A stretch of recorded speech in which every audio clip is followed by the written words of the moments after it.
Hey hello welcome to chemistry and tool. So अगर आप इस चैनल पर नए हैं तो चैनल को सब्सक्राइब कर लेना, प्लीज़ बेल आइकन बटन को दबा देना ताकि जब भी मैं नया कोई वीडियो अपलोड करूं आप तक नोटिफिकेशन आ जाए। और अगर आपको ये वीडियो पसंद आए तो जाते जाते वीडियो को लाइक जरूर कर देना। तो चलिए शुरू करते हैं इस वीडियो के साथ। हे हेलो एवरीवन। तो डिस्कस करते हैं एक बहुत छोटा सा टॉपिक जो कि क्वांटम केमिस्ट्री में काफ़ी इंपॉर्टेंट है और entrance exam point of view से भी काफ़ी इंपॉर्टेंट है, जिसको कहते हैं आइगन ऑपरेटर, आइगन फंक्शन या आइगन वैल्यू। अब कोई कोई इसको आइजन कहता है, मैं इसको आइगन कहता हूँ। It's not a big difference, आप क्या स्पेल करते हो उससे फ़र्क नहीं पड़ता। At the end of the day इसका मीनिंग सेम होता है। देखो, आइगन ऑपरेटर का पहली बात तो ऑपरेटर का मतलब क्वांटम केमिस्ट्री में होता है एक ऐसी चीज़ जिससे आप कोई काम करते हो, जैसे addition, subtraction, division, multiplication, derivative, integration, ये सारे ऑपरेटर्स हैं जिससे आप कोई चीज़ निकालते हो। तो ऑपरेटर का मतलब एक ऐसी चीज़ जिसको ऑपरेट किया जाता है किसी फंक्शन पे, ठीक है। तो अगर कोई ऑपरेटर ऐसा है, any operator operating on a function, अगर कोई ऑपरेटर किसी फंक्शन पे ऑपरेट करता है, मैं आपको एग्जांपल के साथ समझाऊंगा, and gives the same function. अगर एक ऑपरेटर एक फंक्शन पे काम करता है और फंक्शन पे काम करने के बाद सेम फंक्शन अगर रिपीट होता है बस एक कांस्टेंट वैल्यू के साथ, और ये जो कांस्टेंट वैल्यू होनी चाहिए इसमें कोई इमेजिनरी कंपोनेंट नहीं होना चाहिए, मतलब आई का वैल्यू नहीं होना चाहिए, तो ऐसे ऐसे ऑपरेटर को हम कहते हैं आइगन ऑपरेटर। ऐसे फंक्शन को हम कहते हैं आइगन फंक्शन, और इस वैल्यू को हम कहते हैं आइगन वैल्यू। जैसे मैंने यहाँ डेफिनेशन में लिखा, any operator operating on a function and gives the same function with a value which do not contain imaginary component after operation is called eigen operator and the function is called as eigen function and the value is called as eigen value। इसको समझने की कोशिश करते हैं कैसे है। देखिए, मान लो मेरे पास एक ऑपरेटर है जो है a, जिसका मतलब ऑपरेटर है डेरिवेटिव, मुझे डेरिवेट करना है।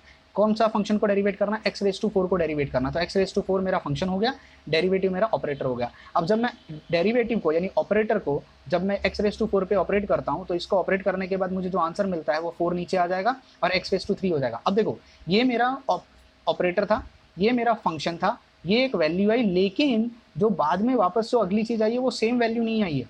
समझ में आया? जैसे एक और एग्जाम्पल लेते हैं, let us take an example of derivative. फिर से मैं डेरिवेटिव को ही ऑपरेटर लेता हूं पर फंक्शन बदल देता हूं। अब मेरा फंक्शन क्या हो गया? e⁻² हो गया। मैंने फंक्शन बदल दिया। पहले फंक्शन क्या था मेरा? x⁴, अब e⁻² हो गया। अब जब मैं इसको ऑपरेट करता हूं, डेरिवेटिव को जब मेरे फंक्शन पे ऑपरेट करूंगा तो मुझे पता है इसका आंसर क्या आता है। x के सामने 2 लगा हुआ है तो कॉन्स्टेंट चीज नीचे आ जाएगी, e⁻² फिर से रिपीट होता है। अब जरा आप ध्यान से देखिएगा, ऑपरेटर था, फंक्शन पे ऑपरेट किया, एक वैल्यू आई और सेम फंक्शन दोबारा रिपीट हो गया। डोंट यू फील ऐसा सिचुएशन आ गया? एक फंक्शन था, एक ऑपरेटर था, एक फंक्शन था, एक कांस्टेंट वैल्यू आई और सेम फंक्शन वापस से रिपीट हो गया। तो अगर ऐसा कोई कंडीशन बनता है तो उस ऑपरेटर को हम कहेंगे आइगन ऑपरेटर, उस फंक्शन को कहेंगे आइगन फंक्शन, उस वैल्यू को कहेंगे आइगन वैल्यू। देखो, डेरिवेटिव d/dx आइगन ऑपरेटर है कि नहीं वो डिपेंड करेगा फंक्शन क्या है। अब दोनों जगह मेरे पास ऑपरेटर सेम था पर फंक्शन बदल गया, तो आइगन फंक्शन है या आइगन ऑपरेटर है कि आइगन वैल्यू है वो डिपेंड करता है कॉम्बिनेशन पे। आप क्या कॉम्बिनेशन लेके आते हो? एक फंक्शन का, आइगन फंक्शन का एक ऑपरेटर शायद कोई और होगा, तो ये नहीं हो कह सकता हूँ कि derivative is not the function, is not the eigen operator for x⁴। और e⁻² के लिए आइगन ऑपरेटर कौन है? आइगन ऑपरेटर है d/dx। मतलब जब d/dx को इस पे तुम ऑपरेट करोगे तो मुझे 2 मिलेगा और वो सेम फंक्शन फिर से रिपीट हो जाएगा। एक और एग्जांपल लेते हैं, मैं डेरिवेटिव को ही अपना फंक्शन लेता हूँ। डेरिवेटिव मेरे पास एक फंक्शन है, ऑपरेटर है, और फंक्शन मेरे पास है e⁻² ix, ये मेरे पास ऑपरेटर फंक्शन है।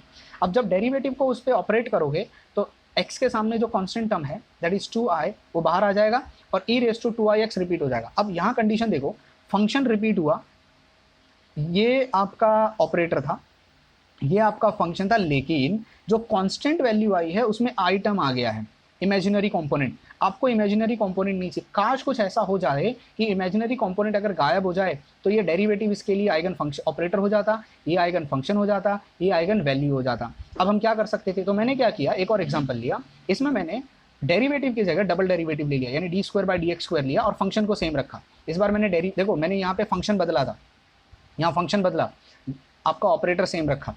यहाँ पे मैं क्या कर रहा हूँ, आपका ऑपरेटर बदल रहा हूँ, फंक्शन सेम रख रहा हूँ। समझ में आया? अब मैं जब इसको चेंज करूंगा तो मुझे बताओ क्या मिलेगा मुझे? What I will be getting?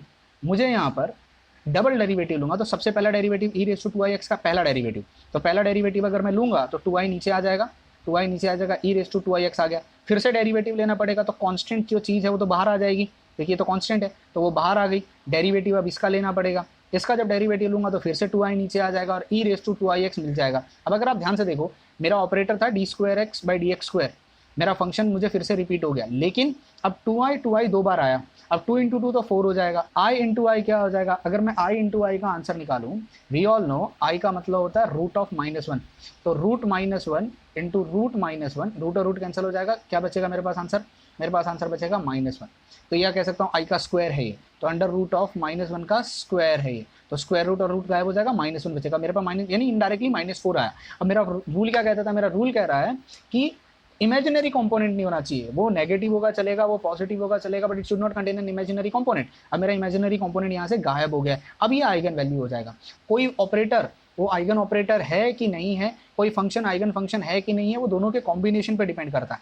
यही ऑपरेटर, यही डेरिवेटिव का ऑपरेटर एक जगह पे आइगन ऑपरेटर का काम कर रहा है, एक जगह पे नहीं कर रहा है। वहीं पे फंक्शन, यही फंक्शन एक जगह पे आइगन फंक्शन का काम कर रहा है, एक जगह पे आइगन फंक्शन का काम नहीं कर रहा है। तो आप सिर्फ देख के नहीं बता सकते, आपको ऑपरेट करना होता है। तो कभी भी आपके पास अगर क्वेश्चन आएगा तो आपको करना क्या है, उसको सॉल्व करना है एंड जस्ट मेक श्योर आप जो ऑपरेटर यूज कर रहे हो उसको एक फंक्शन पे ऑपरेट करने के बाद वो फंक्शन रिपीट होना चाहिए, और वो फंक्शन रिपीट होगा एक कांस्टेंट वैल्यू के साथ जिसके अंदर इमेजिनरी कंपोनेंट नहीं होना चाहिए। ठीक है, it should not contain an imaginary component. तो मुझे उम्मीद है इस वीडियो से, छोटे से वीडियो से आपको ये समझ में आ गया होगा कि क्या है ये 4 जो मैंने एग्जांपल दिए हैं। इनसे आपको इन एग्जांपल्स को स्क्रीनशॉट लेने की जरूरत नहीं है, मैं ये एग्जांपल मेरे इंस्टाग्राम अकाउंट पे अपलोड कर दूंगा। मेरा जो इंस्टाग्राम अकाउंट है वो है केमिस्ट्री अनटोल्ड। आप इंस्टाग्राम पे इसको फॉलो कर सकते हो और वहाँ पे जाके आप सेव कर सकते हो। ऐसे और बहुत सारी चीज़ें जो मैंने इंस्टाग्राम अकाउंट पे अपलोड कर रखी हैं। ठीक है, bye bye, take care and God bless you all.